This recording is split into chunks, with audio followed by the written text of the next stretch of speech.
Hello guys! Hello Earth Signs, Gemini, Libra, and Aquarius. Welcome dito sa aking channel. Kapalaran 888. Welcome Earth Signs, Gemini, Libra, and Aquarius. Ano ba ang energy? Kapalaran para sa lahat ng Earth Signs. Wow! Ang ganda ng 2 cards mo dito. 18 and 35, 9 and 8. Wow! So, Air Signs, Gemini, Libra, and Aquarius. If ever man, marami kang napagdaan na betrayal, lalo sa relationship, siguro mabilis kayong mag-overthink, overanalyzing. Hindi maganda yung relationship mo from your past, mga exes, friendship, or kung ano pa man, relatives. But, sa araw na ito, parang sinasabi ng baraha sa'yo na medyo titigil yung mga issues na hindi maganda. Okay? Posible din na makatanggap ka ng isang friend request sa isang social media account. And nakikita natin dito na kung sino man itong taong to na mag-reach out sa'yo, siya ay maasahan mo. Siya ay mabuting tao. Siya ay makakatulong para maging stable yung emotion and mindset mo. Okay? Kasi may ganun eh. May mga tao na pwedeng pumapasok sa buhay mo para guluhin yung mindset mo. Meron din na mga tao na pumapasok sa buhay mo para ayusin yung mindset mo or tulungan ka para ma-secure yung kung ano yung emotional problems na meron ka.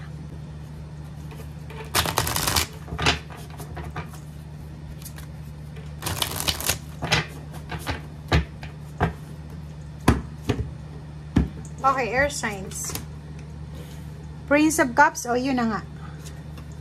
Single ka man or in a relationship, makikita natin dito, nako,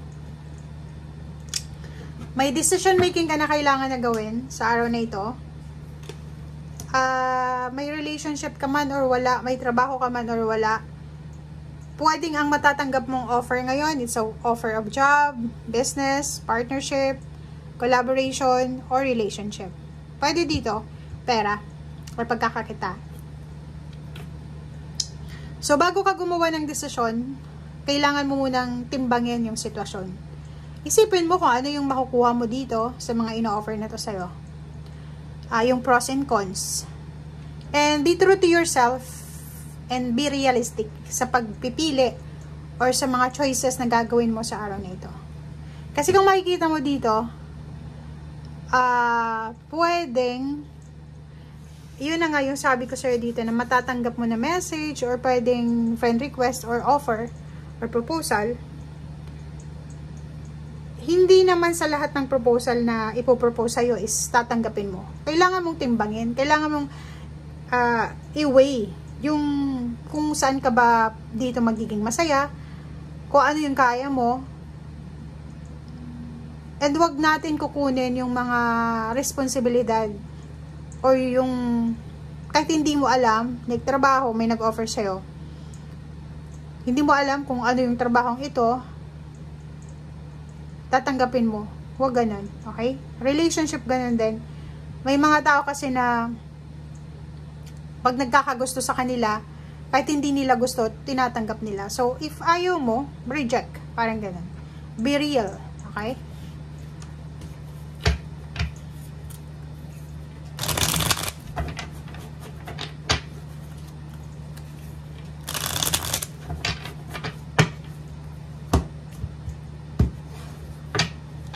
Okay. Emperor.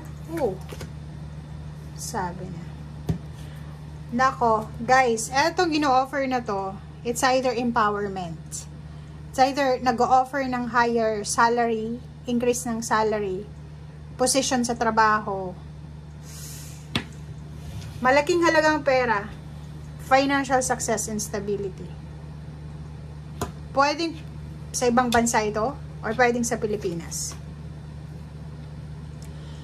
Or pwede din na stability sa relationship, kasal, proposal, anak, new love life.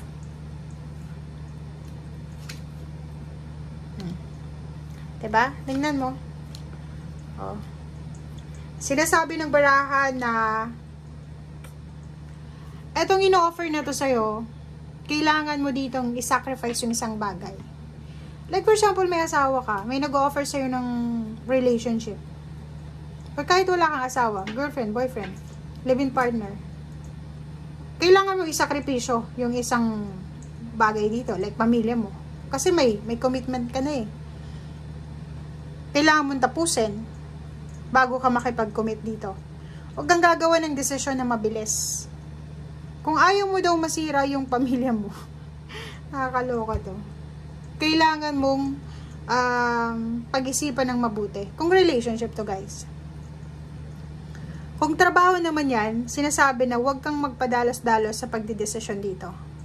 Pag-isipan mo, kasi baka itong ino-offer sa yung trabaho, kahit sabihin natin, mataas yung sweldo, mataas yung magiging boss ka agad, magiging team leader, magiging manager.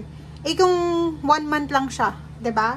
Compare sa trabaho mo ngayon na long term na, 'di ba? So, kailangan mong timbangin, dapat nasa 7 of cups ka. Kailangan mong i-weigh yung pros and cons, 'di ba?